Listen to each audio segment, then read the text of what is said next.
ఈ బ్రతుకులు మారటం లేదు, ఈ పరిస్థితులు మారటం లేదు. ఎంతమంది ఇళ్లలో టీవీలు ఉన్నాయి చెప్పండి? మీ ఆడవాళ్ళందరూ ప్రకటనలు చూడటం మానేయండి టీవీలో. మగవాళ్ళుగా మేము తట్టుకో, ఏమండి ఈ ప్రోగ్రాంలో ఈ అడ్వర్టైజ్మెంట్లు ఇది చూసానండి అన్నారనుకోండి, వాడి గుండె అబ్బా అట. నేను ఎప్పుడంట ఇంగ్లీష్లో టీవీని ఏమని పేరు పెట్టారో తెలుసా?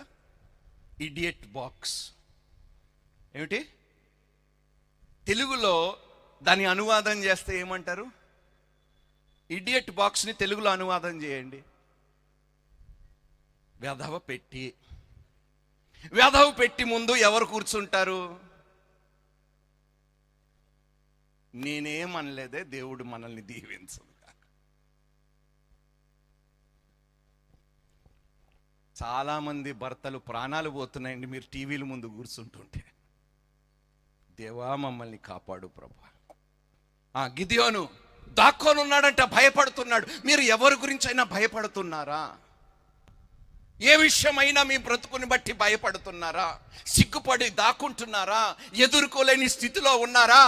అయితే వినండి, ఏమంటున్నాడు దేవుని దూత ప్రత్యక్షమై గిదియోనికి ఏమంటున్నాడు చూడండి.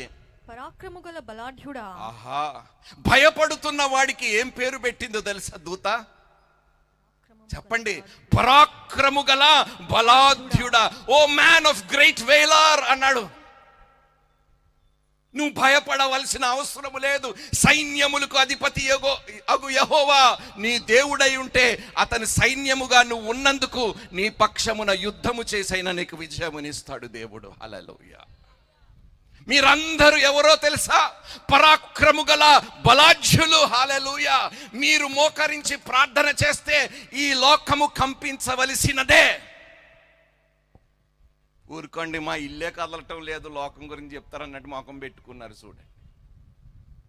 వాస్తవం చెప్తున్నానమ్మా, మనం ఏ పాటి వారమో మనము క్రైస్తవులుగా గ్రహించలేని స్థితిలో ఉన్నాము. దానియేలు ప్రార్థన చేస్తే దేవుడు సింహపు నోరులు ముయించి అదే దానియేలుని సింహపు ఆ యొక్క ఊబిలో నుండి బయటికి తీసుకొచ్చినప్పుడు దానియేలు ప్రార్థన వలన రాజు మనసు, ఆ బబులోనులో ఉన్న ప్రతి రాజ్యములో ఉన్న వ్యక్తులు మనసులు మార్చబడ్డాయి. ఒక్క వ్యక్తి ప్రార్థనలో ఎంత శక్తి ఉన్నదో! ఒక్క దానియేలు ప్రార్థిస్తే రాజు మనసు, రాజ్యములో ఉన్నవారు మనసు. మరి మీరు ప్రార్థిస్తే మీ యజమానుడు మనసు మారదా? మీ కుటుంబంలో ఉన్న పరిస్థితులు మారవా?